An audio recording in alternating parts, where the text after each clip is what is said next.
काशीपुराधीश्वरी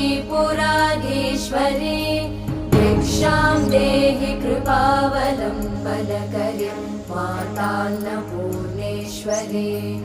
नानारत्नविचित्रभूषणकरी हेमाम्बराडम्बरी मुक्ताहारविलम्बमानविलसन् कक्षोजकुम्भान्तरे काश्मीरागरुवासिता रुचिकरी काशीपुराधीश्वरी